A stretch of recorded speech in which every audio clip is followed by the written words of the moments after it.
Who had scientists suggest we rethink cannibalism on their 2024 bingo card? Probably nobody. Hey, everybody, I'm Steve Green with Bill Whittle and Scott Ott. This is Right Angle, brought to you by the members of BillWhittle.com. And gentlemen, there is an article in New Scientist this week, and this is old school, I guess. This article is behind the paywall, but based on the headline about rethinking cannibalism, I gave them my credit card number and, this scares me, my home address, so I could get a trial subscription to read this. You see a truck that says Soylent Green or even SG on it, run for your life. That's right. I'm in Steve trouble. Green. And I want to give you the intro from this article, which, by the way, not only was behind the paywall but was unsigned. So this is how important it is that we rethink cannibalism. It is the ultimate taboo in most societies. The idea of one human eating another is morally repugnant, even in circumstances where it could be arguably justified, such as when a plane crashed in the Andes in 1972 and starving passengers ate the dead to survive. We still have a deep aversion to cannibalism, as though that's something we should get over. Let's just drop it, people. Bill, I want to read this next part just for you, because this is, I think, where we get into the meat of the matter. Perhaps it is down to the fact that in Western religious traditions, bodies are seen as the seat of the soul and have a whiff of the sacred, or I swear these were the actual words. Or maybe it is culturally ingrained with roots in early modern colonialism, when racist stereotypes of the cannibal were concocted to justify subjugation. These came to represent the other to Western societies, and revulsion towards cannibalism became a tenet of their moral conscience. Bill, when I started reading this story, I'm like, you know what? I know they're going to work racism into this somewhere. And sure enough, second paragraph. There it is. We're racist not to want to eat people, baby.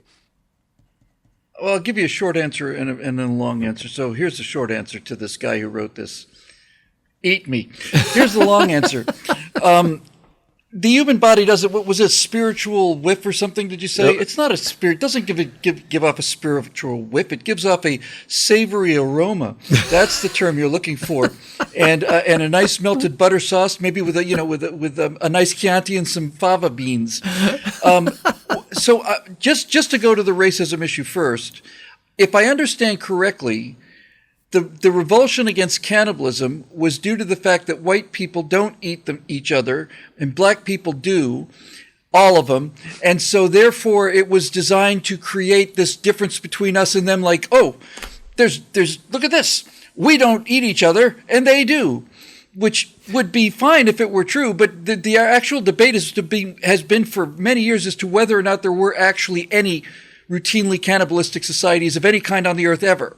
They're still trying to find one. Ritual cannibalization is something that is well documented in primitive cultures. And obviously in cases of emergency like the Andes, I think most people are, like certainly I am ready to write them a pass. Yes. But this is a natural revulsion. This is not a cultural issue. I don't mean to be quite as graphic. I won't be as graphic as I could be. But when I was researching an Empire of Terror during the Ukraine starvation, I've got several pictures of these babushkas sitting behind the table, and on the table is human head, human leg, human arms, and it just makes you ill. Yeah. And I wasn't there when Victoria was colonizing the world. So how does he possibly explain that? That's probably just my privilege. This article is racist, it's evil, and it's insane. And the reason it's evil is because I'd be willing to bet you anything, Steve, that somewhere in there, aside from the colonialism angle, is that we ought to start thinking about eat each other in order to save the planet. I bet you anything that it's in there. And this is how the new normal happens, right? Somebody writes an article or something that people just go, come on, man, come on.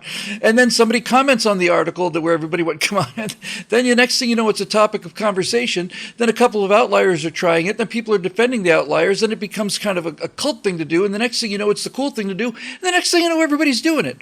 And I find this to be just absolutely repulsive. Now, if you really, really want to read the best article ever written on cannibalism, I cannot recommend this highly enough. I cannot recommend this highly enough. It might be it's one of my 3 favorite things that have ever been written. Do a Google search for Cannibalism on the Cars by Mark Twain, and you will understand exactly why we have this ingrained revulsion, because in Cannibalism on the Cars, Mark Twain talks about a train that gets stuck out in the middle of nowhere in the snowdrift. And this is where Monty Python just completely stole the lifeboat sketch. Well, why don't you eat me? It's like, so what they've done is they've reduced cannibalism to such a trivial thing about who we're going to eat next, and it just gets down into the idea that you're eating somebody's off that just not even discussed. It's just all the little details and things, and they have a vote, and the gentleman from Alabama objects to this. Thank God. I don't know. I might be just laughing from hysteria in order to not cry. Right. It's entirely possible. I'm done. Yeah, these things happen. Scott, I want to read this next part to you. It's a very short article in which the author never actually, believe it or not, endorsed cannibalism, but he kind of cracks the door open here. The author says, like it or not, then, cannibalism is an important part of our story. This isn't to say we should change our attitudes towards it, but understanding its deep roots might shift our perspective on the few cultures that still practice cannibalism today. So, Scott, just because you and Bill and I may have had cannibalistic ancestors 70 or 100 generations ago means we shouldn't be so judgy about people who are eating their neighbors today, right? I was thinking, wait a minute, there are still some cannibalistic societies today? Let's stamp them out. It doesn't make me more, What? It doesn't make me think. That's so awesome. That's the most awesome thing you've ever said on this show. Yes. This is the bright side of colonialism right there. That I would hear Here's about the great this white and light go, of freedom for you. I should be more sensitive to people who are killing and eating each other. It's like, no, that should conjure just the opposite feeling. It was like, no, we've got to stop this. We can't let this go on. I do find it interesting that there was this racist component where somehow we justified our colonialism by saying we don't eat our own and they do. Well, think about it, boys and girls. If you find a group of people who engage in pervasive cannibalism and essentially all of them are subject to this kind of an urge, would you want to load a bunch of them onto boats and bring them to your wives and children? I don't think that would be a good justification for slavery to go, yeah, these people are cannibals, therefore they're beneath us, therefore let's bring them to our country, where if one gets out, he may wind up, eating the mayor. I just don't understand the logic behind that.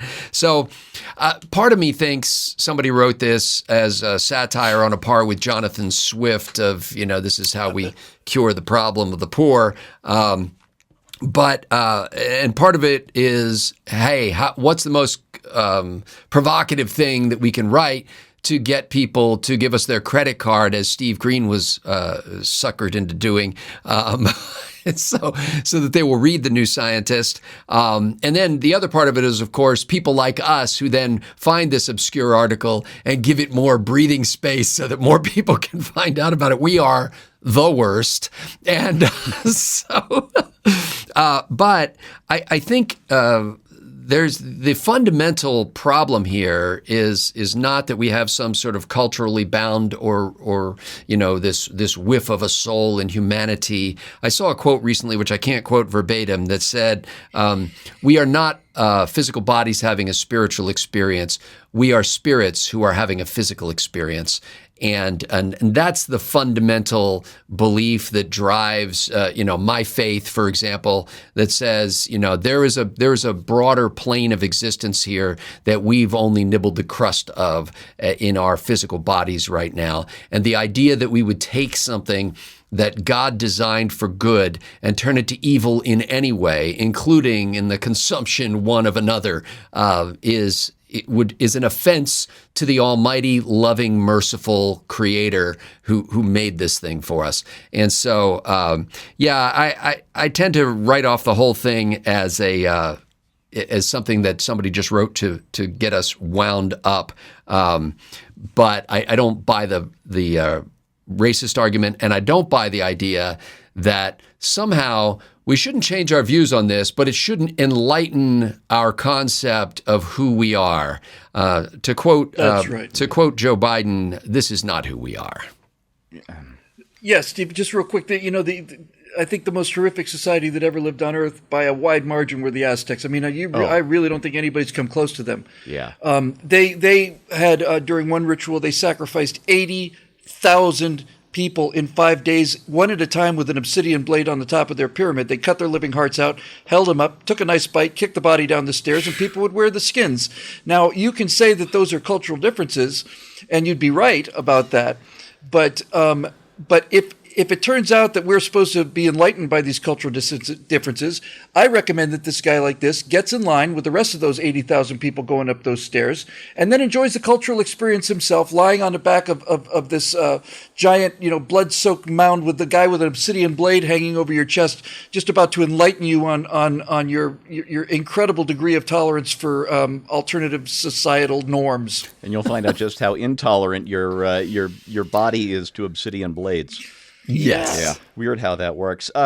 Isn't it? Bill and Scott, I think they already stole all the funny lines that I was going to use in my conclusion. So, hey, it's on me. I set them up.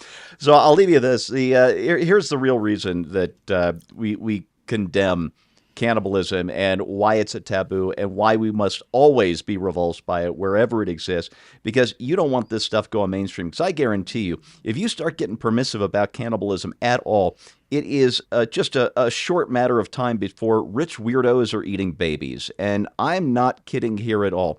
It is not that big of a stretch for somebody like Jeffrey Epstein, who is trading in children to satisfy one human desire, to trade in children to satisfy another human desire. It is, as far as I'm concerned, it's all the same thing, and that's why you condemn it. And that's why I don't know if this guy in New Scientist was serious or if he was putting us on like Jonathan Swift. Either way, you got to condemn this stuff, or rich weirdos are going to be eating babies.